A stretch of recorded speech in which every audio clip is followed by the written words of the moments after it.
Hi, everybody. Eve Harow, Rejuvenation on the Land of Israel Network. Hope you are all doing well wherever you are. I am very honored to have on the line with me Michal Cotler-Wunsch, who is one of our newest members of Knesset, whom I've read a lot about. I imagine many of you have as well, because she is, I think, maybe the only Canadian to ever get into the Knesset. So we're going to hear from her now what her goals are in the Knesset, and I am just so thrilled that she made time for this interview, because you should know we had to delay it because she was in committee. Members of Knesset work very hard. I know there's this idea that they're just kind of sitting around living off the fat, but a lot of them, when I've been in the Knesset, they are very, very busy and very determined to get things done and to make this country better. So Michal, may I call you Michal? Absolutely. Absolutely. Okay, so Michal, thanks so much for joining us here today. So how long have you been a member of Knesset? I've been a member of Knesset for 2 weeks tomorrow, Eve.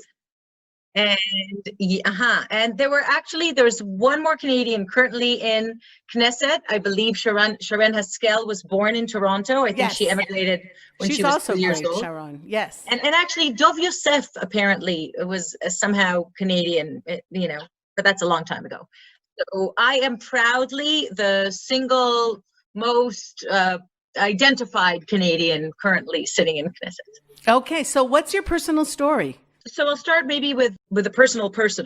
I was born in Jerusalem and I was raised in Montreal. My mom was the legislative secretary for the Likud party. And on the night of what's known as the Mahapach, the turnaround, the large turnaround which happened in 1977, I actually was in the Knesset as a 7-year-old girl. And it's probably one of the most formative moments of my life, when Chavrei Knesset, whose names most people don't recognize, Esther Aziel Naor, Yechiel Kadishai, Ben Zion Kishet, basically broke into euphoric dancing and singing and joy at the results of those election results in 1977, when Begin, for the first time after 28 years in opposition, consecutive years in opposition, won the 1977 election. Chaim Yavin coined the expression Mahapach that night. And that's a little bit of my very formative experience with Knesset. My mom remarried when I was 8 years old, and we moved to Canada. She married Professor Erwin Kotler, a human rights activist, a law professor, constitutional law professor. And then I grew up in Canada. I emigrated back to Israel to serve in the army, and I attended law school here, and actually served in the public sector and the private sector as a young lawyer. In the 90s, at the time of what's known now as the Constitutional Revolution, I clerked in the court at the time for then the Court of Appeals Judge Miriam Naor. Later on, the Chief Justice of the Supreme Court. I worked, with Aaron Barak and clerked for summers there, and then worked in the Ministry of Justice in several positions, both for my, internship and then later on as a lawyer. They were very exciting times for young lawyers, actually. And constitutionally, there was this real sense that for the first time, there was movement in this possibility that Israel would actually have a constitution. It of course, was never completed, right? So it's like a puzzle pieces that began coming together in whatever order they came together, a little bit haphazard.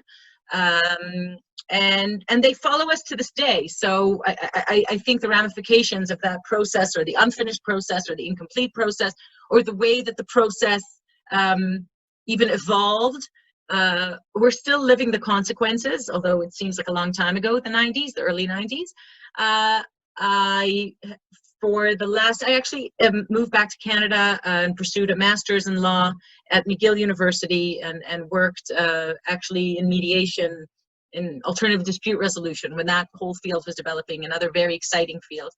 And returned to Israel 10 years ago with my 4 very Canadian children. Really must have Canadian been a slight culture shock. Slight culture shock. And I mean, some people will make a joke, because of course I moved to Ra'anana. The commute to Israel is very short, they say, from Ra'anana.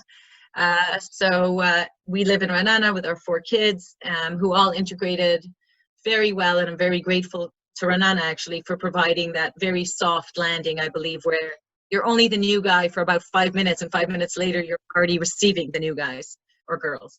That's it. So on a professional level for the last few years, I've been both researching, as you indicated, in the Institute for Counterterrorism, and actually as a doctoral fellow myself and as a research fellow at the Hebrew University in a program called Human Rights Under Pressure. I actually am researching, or well, it's on hold now. It's frozen, my doctoral thesis, but I'm researching attempted regulation of speech on university campuses, or what happens to freedom of speech with its attempted regulation on university campuses. They're very interesting, global. Yes. I'm sure you're familiar with safe spaces, meaning you can't say anything. safe spaces, microaggressions, trigger warnings, no platforming, speech codes that exist on universities. We're actually already in the pushback. So whereas in Israel, this is very unfamiliar at the moment, certainly the limitations on free speech are not anything anybody's aware of. Actually, most universities in Israel only have reference to speech with regard to political or public activity, nothing to do with personal or even certainly not academic understanding of speech or limiting speech in that way, where trigger warnings are actually a limitation that certainly reflect even back on academic freedoms. Because if you can't teach certain, or if you can't give reading lists that include, let's say, rape law, because you may trigger an emotional response in your students, how do you teach rape law? So there are all kinds of very interesting processes. I believe that and what I've been studying and writing about over the last few years is actually the global processes, including how they affect Israel. And so when you ask me, how did you enter politics, or why did you enter politics? It was an intersection of a few things. First of all, this sense of real, I would say, urgency in translating the academic understanding of what's happening in terms of global processes and the way that they affect Israel, and also certain cases and causes that I became very involved in from a legal perspective. I'll speak about one specific one, or maybe two. The first is the Golden case and cause. So Hadar Golden, alongside another soldier, Oron Shaul, were killed during an international humanitarian ceasefire 6 years ago, actually almost, to the day. In Gaza during Operation Protective Edge, an international humanitarian ceasefire brokered by the United Nations and the United States, supported by the European Union. And we are actually, in fact, still in a standing violation of international law, in the sense that this was an international humanitarian ceasefire. Nonetheless, they are both still being held alongside two Israeli citizens who wandered into Gaza, both of them not well, emotionally or mentally, and we know nothing about the whereabouts of these two civilians at the moment. So again, violation of international law and all kinds of responsibilities, and the right, the imperative for international organizations to uphold and protect rights, human rights of civilians as well. And here we are nearly 6 years later. What became more and more apparent, both through my academic research and through my very active involvement in the legal case and cause, as I call it, was the imperative for the state of Israel to rise from the docket of the accused and to begin using the language of rights, the lingua franca of the international community, international law. And we're very partial to using the language of security. First of all, because we have many security concerns. The challenge with that is that neither our friends nor our foes use the language of security. They use the language of rights. And the challenge with using our own singular language in the international arena is that Israel is constantly, essentially in absentia. So there is I would say, a battle for public opinion waging, and we're not there. We're simply not there. It's not that we're saying the wrong things. We're not tied with one hand behind our backs. We're not there. We're non-existent. And as I said, as far as I'm concerned, we have both friends who are waiting to hear from us and foes who are using the language of rights and benefiting by holding the stick at both ends. On one hand, violating the law, including terror organizations or terror sponsoring states. On one hand, violating the law, on the other hand, benefiting from the protections of the law, including humanitarian law. So the reason that we've coined it or called it the case and cause is that it presents an opportunity to actually begin to unravel the multiple challenges that Israel faces in the international arena, whether it's at the ICC, whether it's, as I said, the battle for public opinion, even in the war against terror, because here we are utilizing international law, which by definition intended to legislate the relationship between two law-abiding states. I mean, as funny as that sounds, because the laws of war, but yeah, the laws of war were intended to legislate the situation of war between two law-abiding states, except that we've imposed the laws of war on a situation between a law-abiding state and, for lack of a better term, it's an asymmetric war, right? A terror organization that has no regard whatsoever for the law. The opposite, it mocks the law, abuses and abuses it cynically and intentionally. And here we are regulating our relationship with a terror organization according to international law. And it really is something that is, what I'm saying now is very difficult, because it demands a paradigmal shift, not only for the case and cause, Golden, Shaul, two civilians, Avera Mengistu and Hisham Asayed. By the way, if you look at that intersectional representation of Israeli society, both two deceased soldiers and two civilians from very diverse backgrounds, one from the Ethiopian community, one from the Bedouin community. And this is the perfect situation where you would take a human rights cause and say, this is a flagship case, except that the international community has been, other than the representations we've made, and when I say we, 2 weeks ago, it was legal counsel to the Golden family, or the legal team of the Golden family, not we, the state of Israel. The official state of Israel doesn't make the case, and the unofficial state of Israel receives all kinds of encouragements from, I would say, the international community, its representatives, its organizations, but nothing has ever happened other than we support, we encourage, we demand that the Hamas return deceased soldiers to burial and the two civilians and so forth, including a meeting with Antonio Guterres last summer, the Secretary General of the UN, where based on Resolution 2474 that the UN Security Council passed just 2 months before our meeting with him, or a few weeks before our meeting with him even, actually has the responsibility to demand accountability from both the countries in breach, the organizations in breach. So whether it's the Red Cross, whether it's the UN's representatives to the region that are meant to report on the breaches of international law with regard to civilians, and in this case also civilians are also the families of the deceased soldiers, don't forget. So we've received a lot of support, even non-binding statements, but it became more and more tangible that in order to be able to effect change in the way that Israel represents itself in the international arena, I have to roll up my sleeves and try and do it. And by the way, this has extensive ramifications, meaning it's not just Israel standing in the international arena vis-a-vis the ICC, it's with regard to the way that we view anti-Semitism and combat anti-Semitism, both because we don't use, for example, the IRA definition in the way that we should be using the IRA definition, including the 3 Ds, delegitimization, demonization, and double standard against the state of Israel in the international arena, but also in terms of the way that it affects our the diaspora communities, our sisters and our brothers in diaspora who are up against the challenges of anti-Semitism and are also left without Israel's very important voice in addressing the challenges of anti-Semitism in a role that I believe should be the state of Israel's, in the sense that we can take that IRA definition, it's a working definition. As we speak, actually, there's an international plenary with 35 representatives from different countries discussing how the IRA definition can be best implemented, how to best, use the available resources. What is the IRA definition?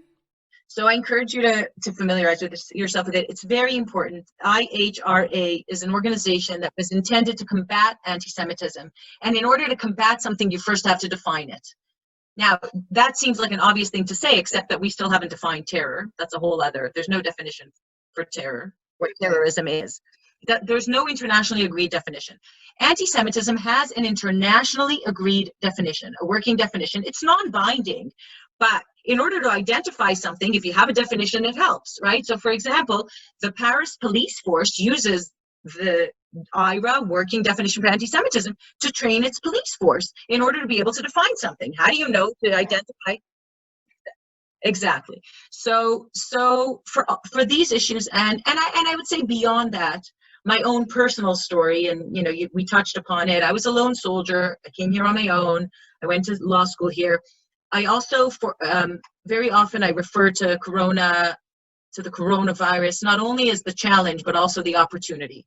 And with regard to what I'm about to say, I believe that there is such an opportunity looming, a great opportunity of possibly also a great flood of Aliya, of people interested in immigrating to Israel that we might not have seen before. And it's very important that we become aware of the fact that there are tens of thousands of Jews throughout the world. It doesn't matter for what reason.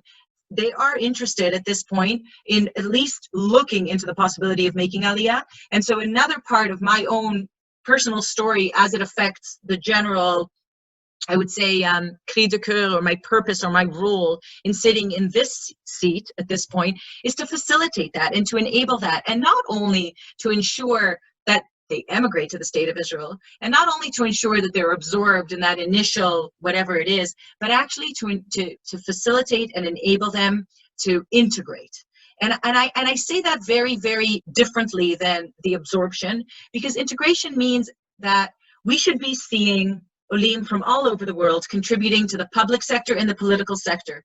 And you started by introducing me and saying, I'm the only Canadian in the Israeli parliament right now. And I'll tell you the truth, I'm probably the only one, that moved here in the last 10 years from anywhere. And even, for example, I have a parliamentary aide who happens to be Canadian, so she did a little head count for me of all the parliamentary aides. Every MK, 120 of us, and ministers, we all have parliamentary aides. There are 4 in the Knesset that are themselves new immigrants. So that's another something that I believe Israeli society is losing out, because Olim Chadashim contribute to the economy, and they contribute philanthropically, so they're socially and economically very involved in the fabric of Israeli society, but then they hit a RAF, and you don't see their influence in the public sector and in the political sector, not in the way that we should be seeing it, and I think we all lose. The state of Israel loses. Yeah, I've talked about that with other people over the years, because those of us who came from North America, we've got 1 or 2 capabilities. And except for, let's say, Moshe Ahrens, who was very, very active and obviously Golda Meir, but that's quite a while ago. We're very involved in volunteer organizations. You find a lot of wonderful places that have started up, be it for children at risk or with different issues all over Israel, that are run by people who made Aliyah, especially from English-speaking countries, but not only, but in the political sphere, where we can really make a difference on a different level. Not there. And some people will say to me, it's because we don't understand the Israeli system. We're not pushy enough. Our Hebrew isn't good enough. And so you're probably the only person in there right now who knows both sides of the pond, literally. And I understanding. I think it's so important, because I believe that we're a bridge on so many levels. I think that the multiple identities that we bring to the table, even when you think of the concept of Jewish and democratic, I don't know any Ole that has that those two don't coexist in harmony for. Jewish and democratic it's a no-brainer, right? For us, it's a no-brainer. And so imagine the contribution that we have to make to the conversation, which we need to have in, the young, incredible, miraculous 72-year-old country that we have the foundations for, the physical foundations. I believe that our generation's responsibility is actually to build or to develop the spiritual foundations, and those spiritual foundations are based on that and Vav Chibur, Jewish and democratic. So, for example, something which may sound simplistic, but one of my most, I hope, one of my most important contributions will be if I manage to pass a bill called Hatza'at Chok Yesod Megillat HaAtzmaut. Hatza'at Chok Yesod Megillat HaAtzmaut is the foundation to the Constitution, unfinished or not. It matters less at this point.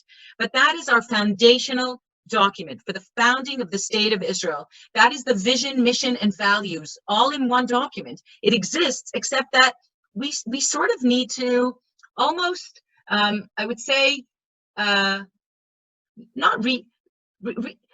would say accept the covenant, or I don't even know how to frame it, but renew our vows. Renew our vows. Renew our vows. Renew the covenant 100%. That foundational document is seminal to, as I said, the vision, mission, values of what the State of Israel still is. And so it's an important reminder, but also actually, if you think about it, it grounds both in terms of our identity and where Israel is going in the next 72 years, please God, but also addresses some fundamental concerns and things that we've gone a little bit astray along the way. For example, the nation state law, okay? The nation state law was an important law on one hand. On the other hand, it hurt a lot of minority groups like the who feel that, Druze. exactly Yes. right, who felt that civic equality was missing from the nation state law. Now, if you have the Declaration of Independence as the basic law through which you define all other laws, the word equality is in there 30 times. There is no doubt that there is an ensured civic equality to all minorities in the state of Israel, as it should be, and as it is, by the way. It's just that, I always say this as a lawyer, the law has to represent or reflect reality. It's not good when there's a gap between the law and reality. It's not good on so many levels. And even, they say the road to hell is paved with good intentions. It doesn't matter why it happened. But look, I mean, we'll talk about it when we get to sovereignty and so forth. But there's another place where when reality and the law have a gap between them, all kinds of things, because nature abhors a vacuum, all kinds of things enter that vacuum. And some of them are intentionally used or abused, and some of them are just random. There was never an intent necessarily, but it's too late by the time you recognize that the growing gap has been filled in by, something else that entered the void.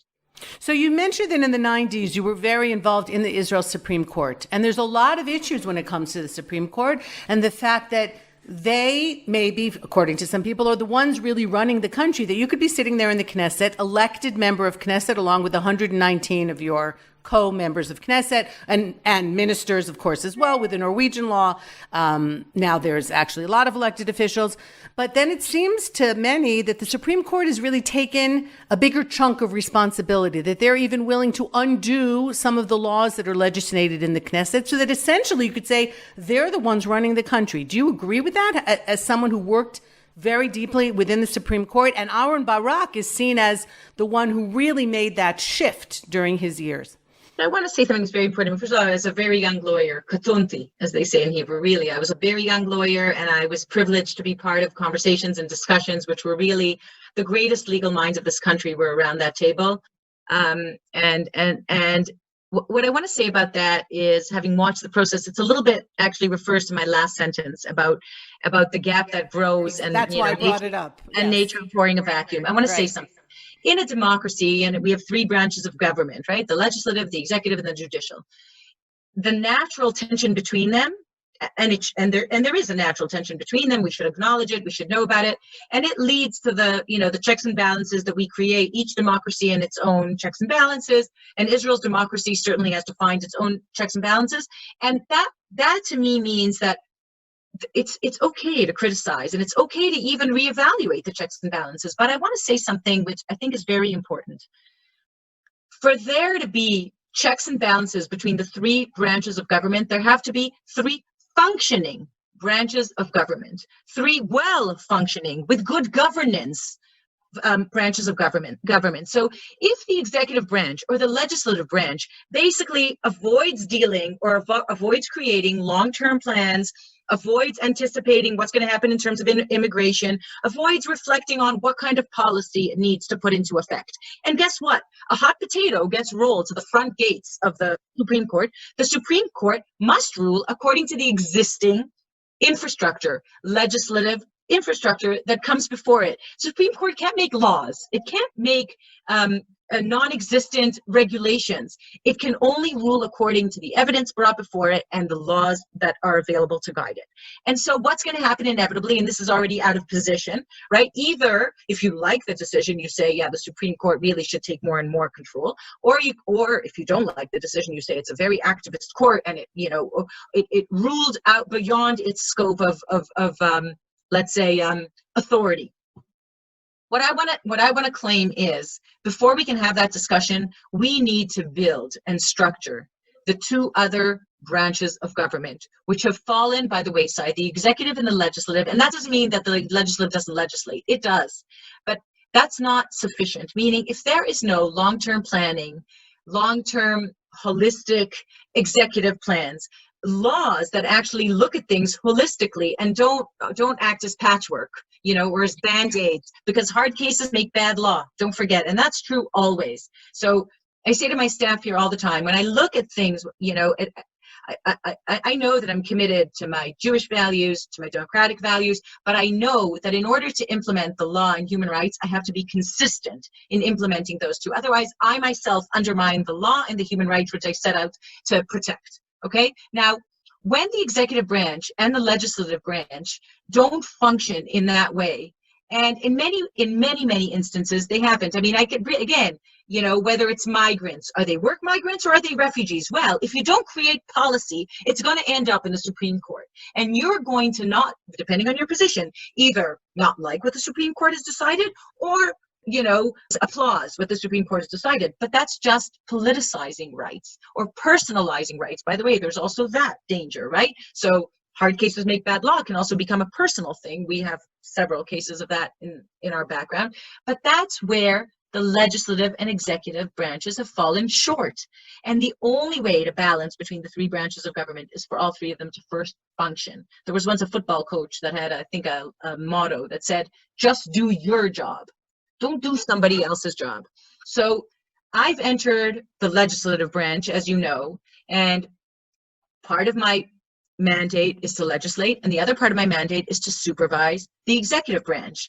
And by the way, you referred to the Norwegian law, and actually Israel's parliament is one of the smallest in the world. It's true that our government is especially big after these elections, but the parliament itself, the number of MKs that are sitting in the committees where the real work is done, that is where the supervision of government happens, in the committees.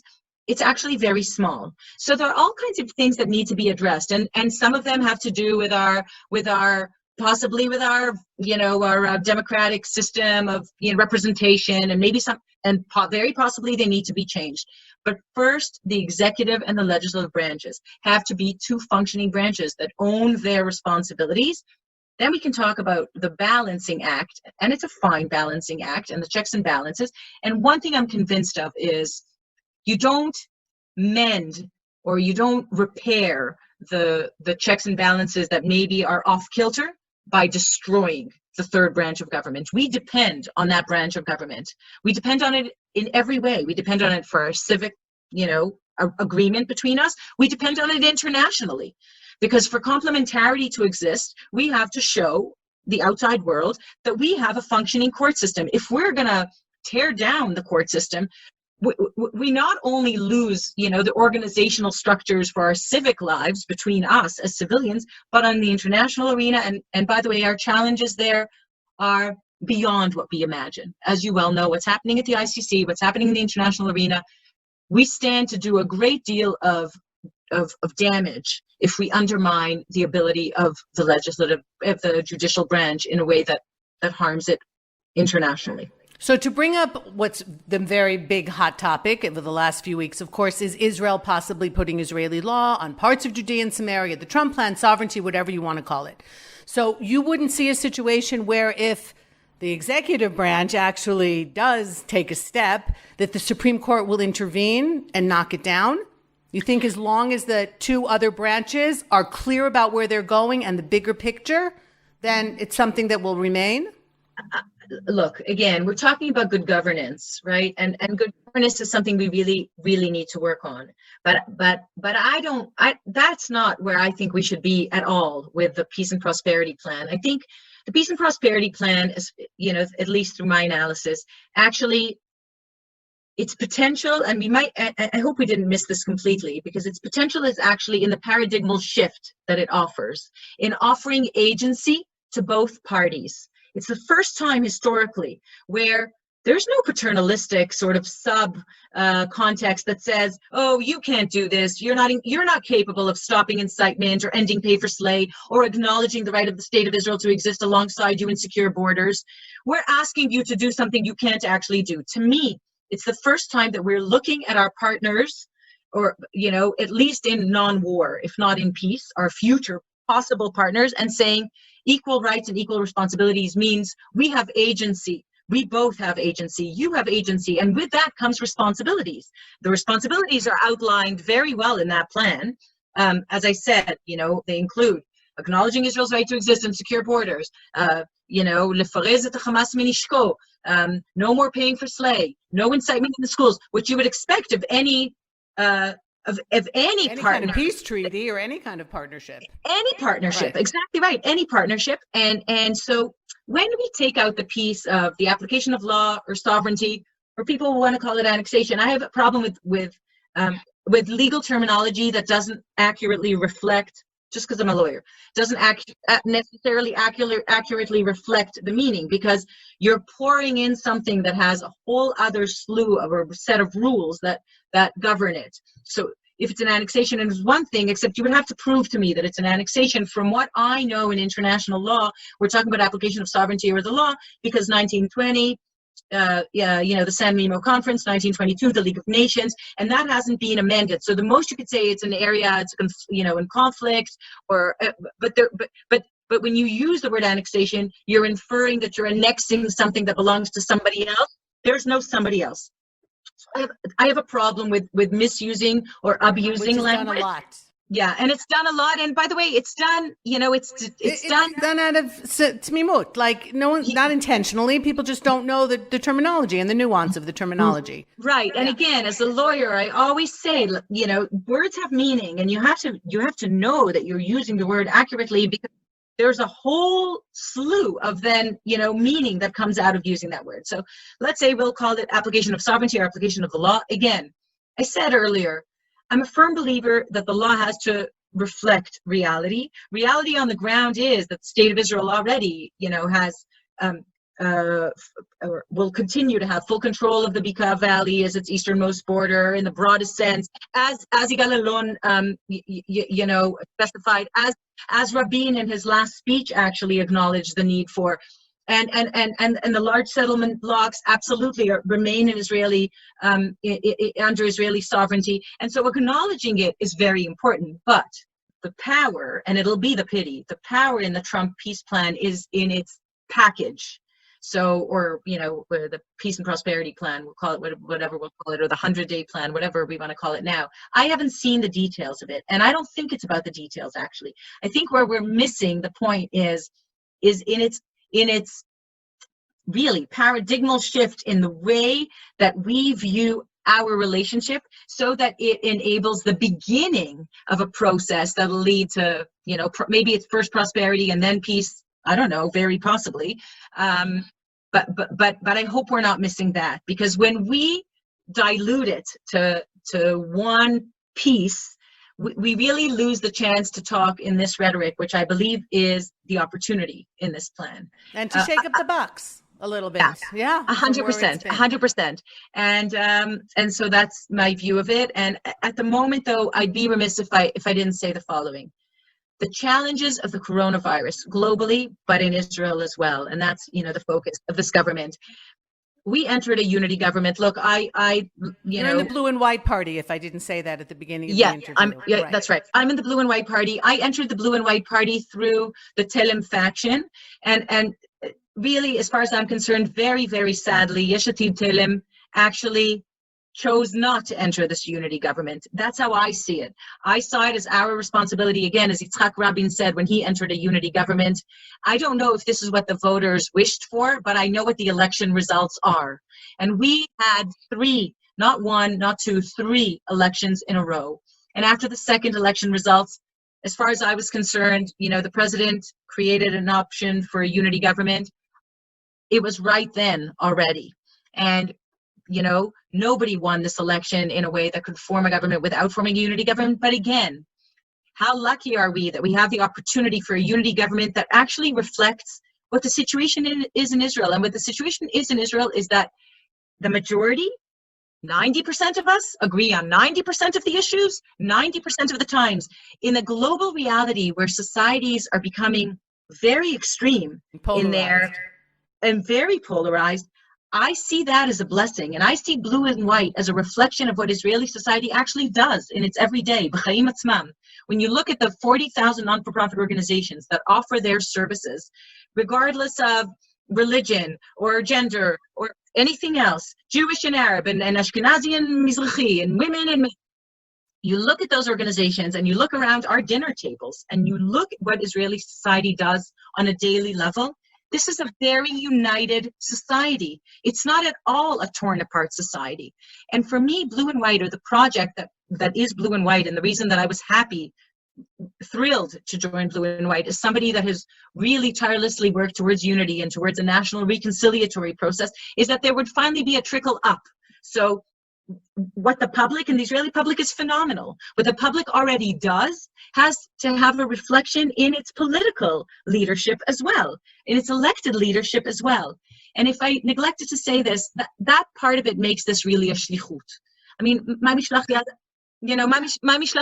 a lawyer. That's what I am. I know how to use the law. I know how to, both on for personal issues or fighting terror, or the issues, as I said, the golden case and cause in the international law context.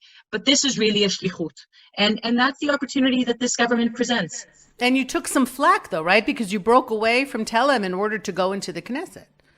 So, look, I'll say something about that. Not even an easy decision for you.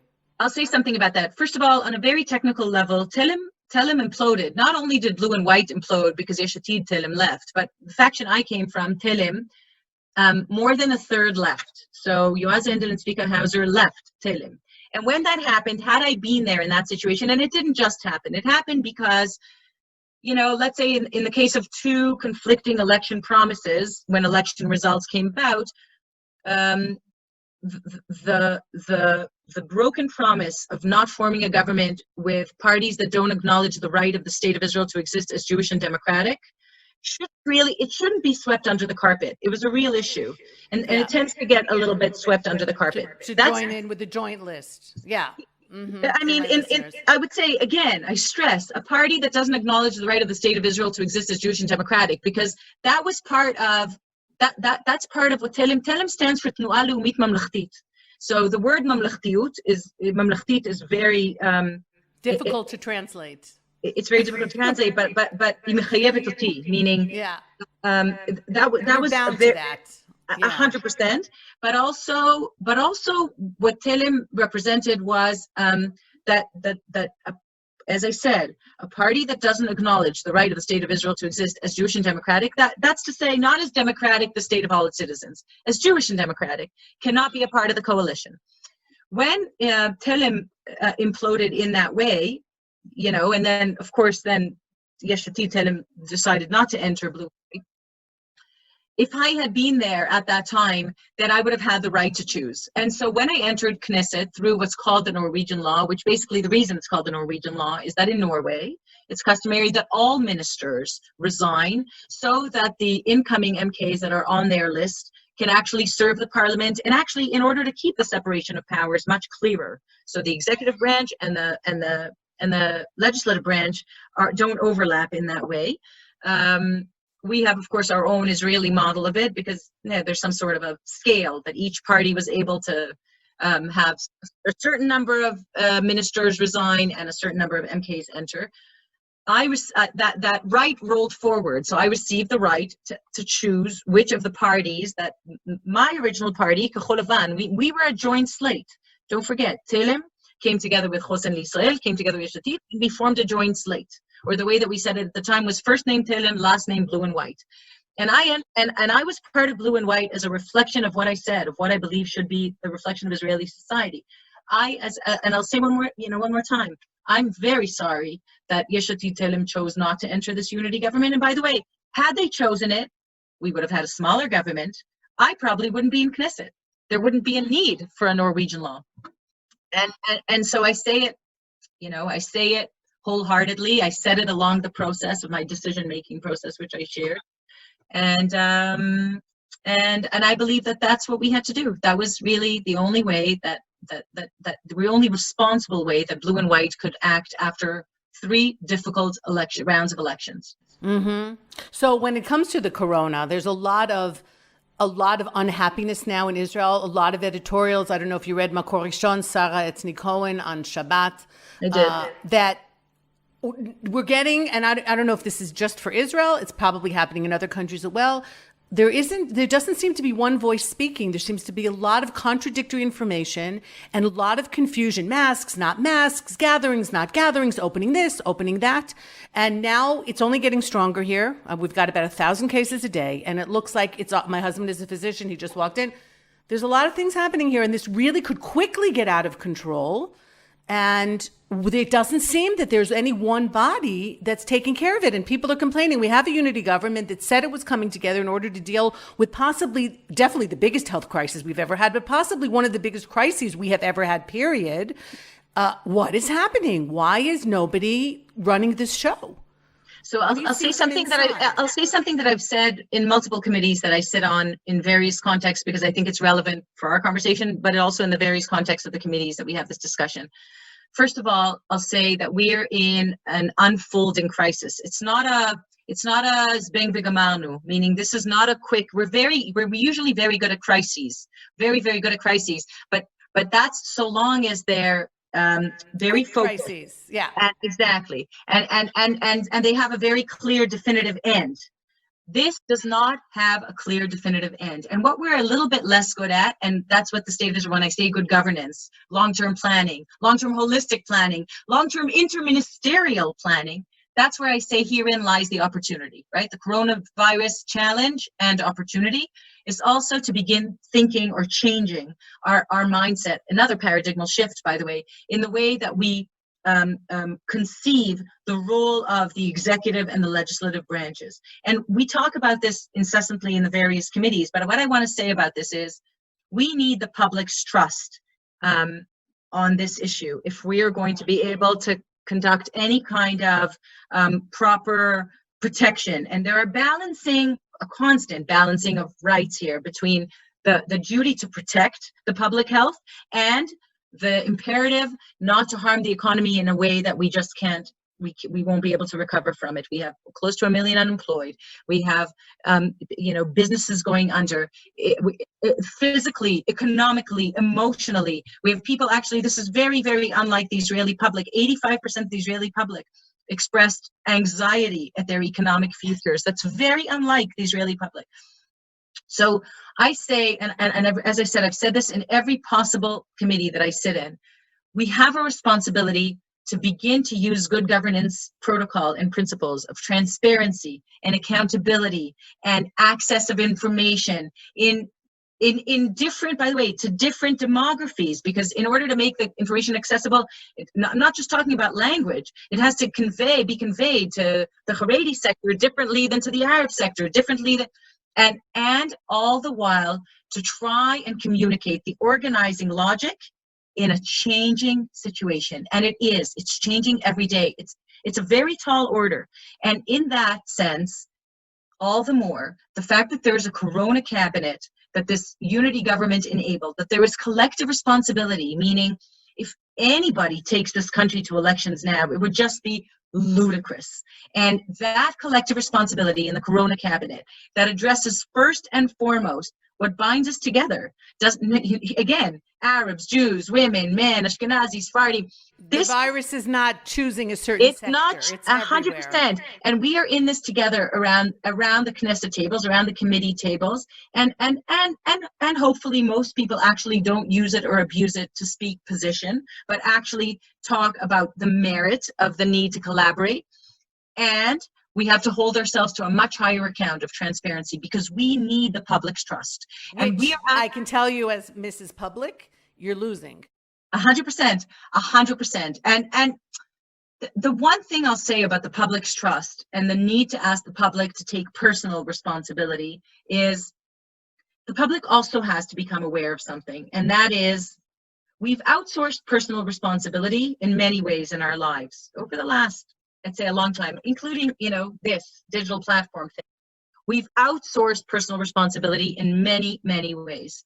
And it's time for the public to also acknowledge the imperative to take back personal responsibility. By the way, we felt it with our own children under closure, right? All of a sudden, parents were like, what do I do? I don't know what to do with these children in this house. And we're so accustomed to outsourcing. There's all kinds of things that have happened over time. Or as I said, digital platforms, communications, speech, free speech. How do we regulate it? What do we regulate it? And I think that there's a concerted effort and a dance that has to happen here between the public and the elected leadership, and hopefully not with people taking advantage of it, because the other thing that happened in this unity government is who's in opposition. And so long as the opposition is responsible, then even that is an opportunity, right? Really to focus around something that binds us all together. And so, look, I keep shining the spotlight back on I say the challenges that were underlying, they were always here. All coronavirus did was just shine a huge spotlight on all of them and make them urgent. The sad piece is, in Israel, the urgent always takes over the important, and we keep pushing off the important. The only place for possibility or for opportunity here is that there are so many issues that for so long have been sidelined because they aren't urgent.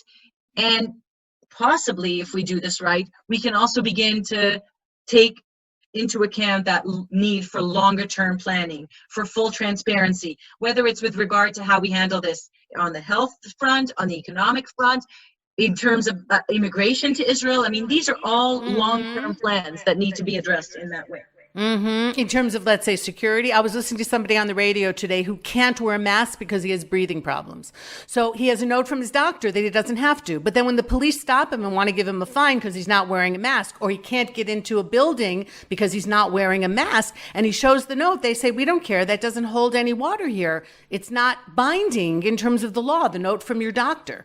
So there's a lot of lacunae that need to be straightened out. And please just tell me that with all the committee meetings, something is going to happen soon where the Israeli public remember we had during the Gulf War, Nachman Shai. Yeah, I actually just gave that example in a committee meeting today. Really? So the most important thing, I think the most important challenge will be actually to create that sense of trust, to build that sense of trust in the government decision so that the public does take the personal responsibility. Because at the end of the day, without the public taking personal responsibility for this outbreak, we can't get it under control. There's nothing that we can do. It doesn't even matter if there's legislation and enforcement of the legislation. We need public trust. Right. We need to build it, and we need to deepen it. But as the public, we need to get a message that makes sense and it's consistent every single day. Consistent, transparent, but we have to know that reality is changing, so the message changes. Right. And very often that's, especially in our world, very often that's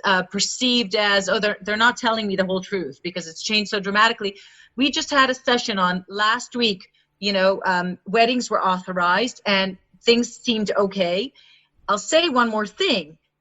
It was used, not by everybody, but it was used or abused in ways that, the 250, limitation weddings was actually much larger. Mm-hmm. People are not wearing masks. Socially distancing is not enforced. And weddings became hotbeds for spreading the virus. Right. And weddings by definition are places where we see people we love and we kiss and we dance together and hold hands and sit together and eat together.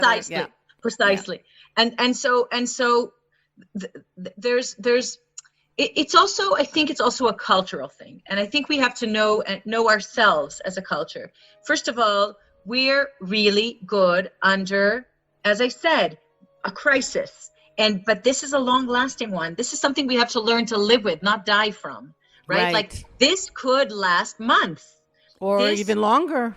Yeah. Or even longer. And there's no till there's a vaccine way out of it. Yeah. Right. But there's also there's no special, it's relevant to all of us. It can happen to all of us. Right. And so again, that place for personal responsibility is huge to protect people, from, with weaker, whatever immune systems, the elderly and so on. Right. And yes, government has to have the transparency, the accountability, as much as possible, explain the guiding logic. I agree with you. Nachman Shai was an example I gave today in one of the committees. There needs to be a uniform message. And again, the Corona cabinet is the place where, we're... that should be the address. That has to be the address. Where we know you have all the information, both epidemiological, every single thing happening. That's right. And you've distilled it and telling the public. Right. And it's the place where I would say it's most important that we do have this unity government, that Kuri cabinet, assuming that we manage to either, decrease the numbers, gain the public's trust, manage this process transparently, and so on, will justify itself. And until then, we're going to be an island because no one's going anywhere and no one's coming in. So it's a very strange situation. And listen to how amazing that is. You talked about an article in Makor Rishon this week. Chagai Segal also wrote a very important piece about, about the need that we all have to take responsibility in a different kind of way and spend. It was a very interesting. I loved it. I read it to my husband. Chagai Segal says I should go shopping. Exactly. Precisely. Help the Israeli economy. That's right. But in fact, it was a very interesting perspective in that sense. This is the time to, jumpstart the economy back, and it's in our hand. And we're not traveling abroad, and we're not, and God forbid, there really are a million people who don't know, how they're going to put food on the table. So of course, that's the most important thing that we have to have on our priority list right now, is addressing those challenges and trying to in some way assuage the concerns. I'm just saying bye to my staff who are leaving me. Okay. So, nitre'e b'boker. Yalla. Bye. Yes, I'm going to end. I'm ending. They're worried about you. Yes. Yeah, no, they're right. I do have to go. You do have a family. Pick up my son. Yeah, I have to go pick up my son. So we'll end the conversation, but really I'll be delighted to talk again, Eve, as issues come up about specific committees. I'm going to take you up on that because I'm already thinking would you want to be prime minister one day? That's where my mind is going. Might be a little early. You've been a member of Knesset for all of 2 weeks, but that the sense of responsibility and the tremendous sense of responsibility and really the looking at this with humility and with full responsibility for, by the way, to represent the entire Israeli public of all shapes, sizes, and kinds. Right. And also the Jewish people worldwide. So the tremendous responsibility, that's all that I'm focused on at the moment. I really am not, I'm not thinking beyond that. But I know that I'm accountable to the entire Israeli public and to the Jewish people. And that's how I regard it. Since I know your parents, I was in their home in Montreal. I've known them for a long time. I'm going to say that a lot of that is hardwired into you. A mother who's just a force of nature on so many different levels, an amazing human being, and a father who was no less than the Justice Minister of Canada and is at the forefront of human rights. On every single level. I don't know of anyone who has worked harder than he has. It's really on slavery and everything around the world. And so with that atmosphere that you grew up in and the skills, your particular skill set that you have, I think that the sky's the limit for you. And I just wish you a lot of strength because I know that the political arena here is not an easy one. And there's a lot of things that are lo la'inyan, as they say. They're not to the issue because of ego and who knows what. And I really hope that, you get even half of what you want to get accomplished, you'll get done. Would be really incredible. And we're going to be following you. Thank you, Eve. I look forward to continuing our conversation. Absolutely. Thank you, Eve. Absolutely. Delighted that you're in the Knesset. Okay, Michal Cotler-Wunsch, member of Knesset with a lot to do. Thank you so much for joining me here on Rejuvenation. Okay, now go home to your family. They need you too. Okay, you too. Bye-bye. Thank you. All right. My pleasure. Absolutely my pleasure. Okay, everybody. I hope you enjoyed that interview as much as I did. She's really an up-and-coming star. So you can always write to me, Eve, at thelandofisrael.com. If you have any comments, please keep them nicely written. I get some that are not so nicely written, and that's... you can say what you want to say, but say it in a way that you would like someone to speak to you, just throwing that out there. Thank you to Tabitha and to Ben for everything that they do. Take care, everybody. I will be back. So have a wonderful, wonderful week. Goodbye for now.